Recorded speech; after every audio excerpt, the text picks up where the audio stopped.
morning and welcome to Gmsl. It's a bright Tuesday morning and we're very excited to be here with you, and we have a very special show lined up. Banu and I are actually very excited to be here to see you early Tuesday morning. Very excited. Yes. Pumped up is the right word. That's right, especially because today's show is going to be about alternative lifestyles and healthy living. It's going to be about the different concepts that are not discussed every day, that are available for us out there, that we can experiment with. So it's very interesting. So do you follow any of the advice that you just gave? Actually, these sounded like an expert. No, but the thing is, the concepts are new to me as well. These are things that I've just heard about, right? And what we're going to do today on the show is we're going to explore these things. We're going to explore these concepts and these practices and these ways of gaining a far healthier lifestyle. And we're going to see what it's about. There are lots of stereotypes behind these lifestyles. There's a lot of stereotypes that sort of govern the way people look at these practices. And perceptions differ.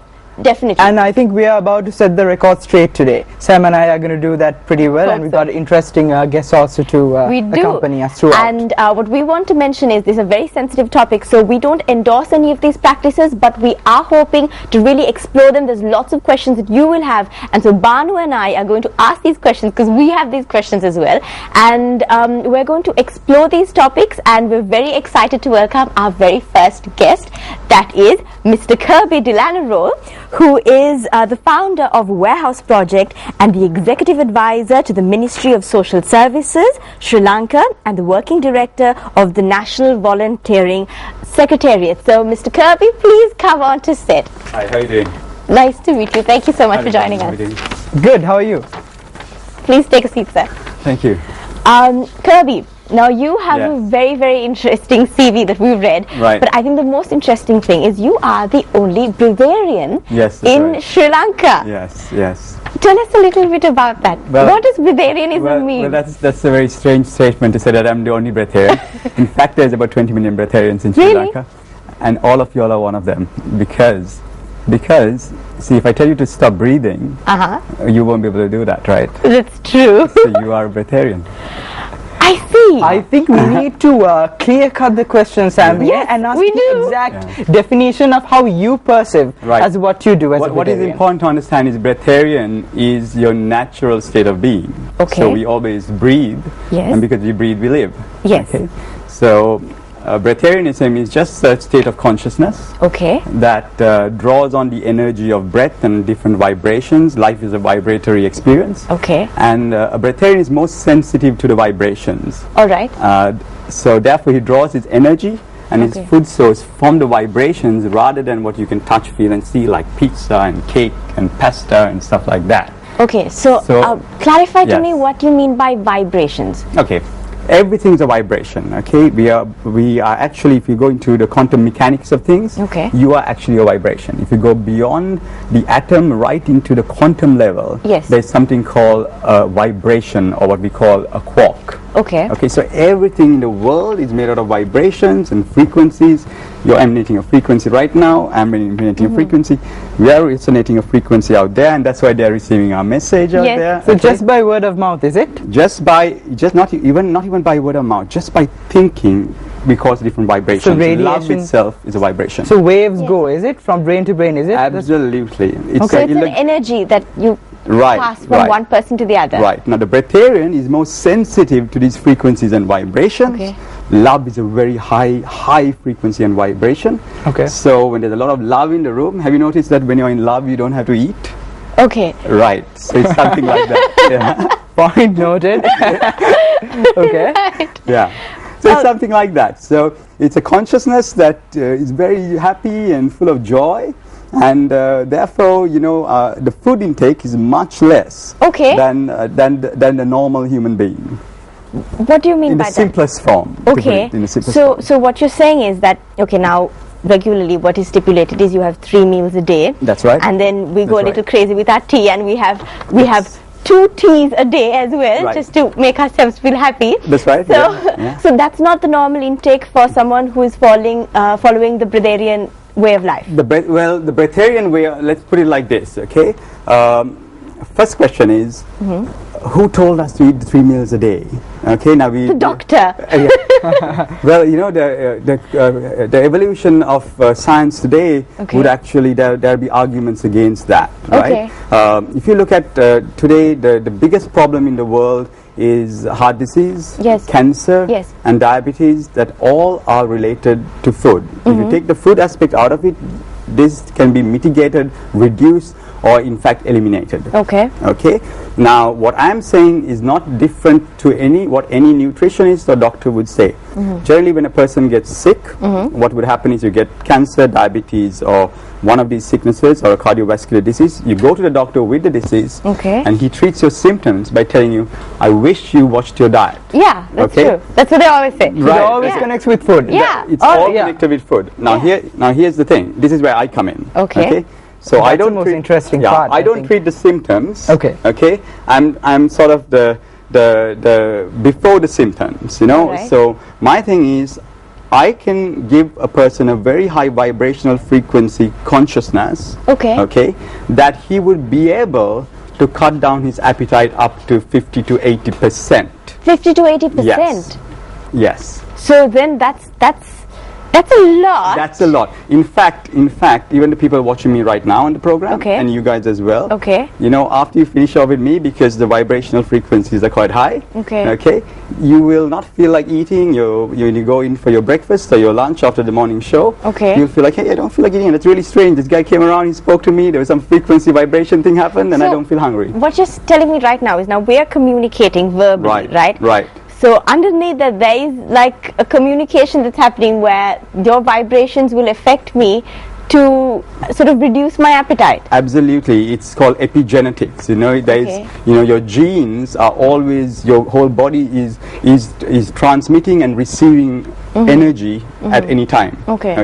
So if the energy levels are higher, if they're high energy, then you notice when you're really interested in doing something, if you're an artist, while you're drawing, you don't feel hungry.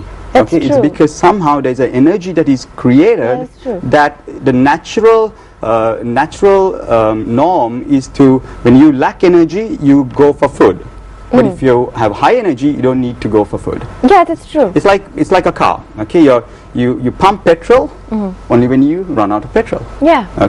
So what I'm suggesting is a hybrid system. You see the hybrid cars? So they have a petrol engine, and now you have the hybrid vehicle that you can have an electric augmented situation as well. So what I'm suggesting is simply that through my program, you will have a new source of energy that will augment your diet. Now, I'm not telling anyone, it's very important to understand, I'm not telling anyone to do exactly what I am doing. I'm a bit stranger than normal people, so I eat clarify that, please. Very curious. In the sense that because of my consciousness, I eat much less than normal people. Which is not what I'm suggesting to anyone. What I'm suggesting to the whole world is that they should definitely cut down their food, because it's the food that's killing them today. Heart disease, cancer, and diabetes is not surprise, it's not sex, drugs, and rock and roll like they said before. You know, nowadays we got a new enemy, and it's exactly what we are putting in, because we have no authority and control. What I offer is the authority and the control. After my 7-day program, you do not feel hungry anymore. So you're saying not just nutrition levels, you're saying food in general. So we're not just talking about fast food, we're talking about like just good meals as well. The fact of the matter is, right, what we are eating today is not so good. It's GMO, it's processed. So anyway, what you're going out there and putting in you is toxic. So you're not such a firm believer of the organic food concept. We are. You know, if you're going to eat anything, eat micronutrients and the organic thing. I'm a firm believer of the organic micronutrient green diet. I'm not a vegetarian. When I do eat, I eat. But when I do eat, I don't eat only vegetarian food. However, I am a firm believer of eating micronutrient food. Kavi, I think when you were talking about passing the waves from you to me, and from you to her, if there are any people, the obese ones, who really love to eat, would that message go to them as well? Yes, it all depends on consciousness. it's like a radio that needs to be tuned. You can only get a certain transmission. Now you can get this transmission out there just because there is the right tuning. Okay, so consciousness is the tuning. So if your consciousness is tuned, and that doesn't take it doesn't take rocket science or some deep spiritual, long spiritual tradition for that to happen. All you need to do is to have subtle intent. Okay. And as you have subtle intent, and as you intend subtly, you get tuned, your consciousness will search for the vibrational frequency, and it will come to you, and suddenly you start losing your appetite. So no one in the world can offer this actually at this moment of time. You get many breatharians around the world, but no one could transfer it. So this is what we call chi, or the Chinese call it chi power. It's an electromagnetic power. Okay. The Indians call it prana. The Christians call it spirit. Okay. And it's just a transfer of that spirit. Or the chi or the prana, which is a vibrational electromagnetic field that is transferred. The astral body, if you can. Right, you got that right. You're absolutely right. It's the auric field, and your auric field is, if it's open, I can release a frequency that your auric field will increase. And if your auric field increases, naturally your need for food reduces. So it's a state of mind affair, is it? It's absolutely on the dot. It's an awakened state of consciousness. Okay. So that means, is it directly parallel to how spiritual you are as a person? Not how religious you are, but how spiritual you are as a person? You're absolutely on the dot. This is not about religion at all. It's to do with, of course, it is a spiritual thing, and would depend on how ascended your consciousness is. And your consciousness can ascend. And you get people all over the world who are in this consciousness, who don't eat. You have the old Vedantic traditions. In India, you go to people who have not eaten for so many years. And you go to the... And you hear about from the olden day stories, like the Dushkara of like Lord Buddha. You hear about it. The Lord Buddha himself didn't eat for 6 years. Then you have the Lord Jesus Christ, who didn't eat. He's my most favorite breatharian. He didn't eat as well. He said man does not live on bread alone, but on the vibration frequencies of God. And finally, Kirby, I just want to ask this question on behalf of all the viewers. I know it's not recommended, and you said that you don't want to endorse it on anyone for that matter. Absolutely. What advice, sort of, a piece of advice that you would like to give to the viewers right now who are watching GMSL today of this live stream? It's important to understand that we are about 4 steps down in the conscious evolution of the food chain. Okay, you see the plants take strength from the Surya, from the sun. And then the cow eats the plants. And then we eat the cow. So it's rather sad state of affairs, because we are about 4 steps down, right? So our energy is not so pure that we consume. Right, and it's converted, and it's very low frequency. Okay, what happens if your consciousness is evolved, that you can draw the energy from the universe and the vibrations and the frequencies that are coming from the universe? But how does that fulfill you? As like, I mean, because you need food to like be active, and like, how do you do that?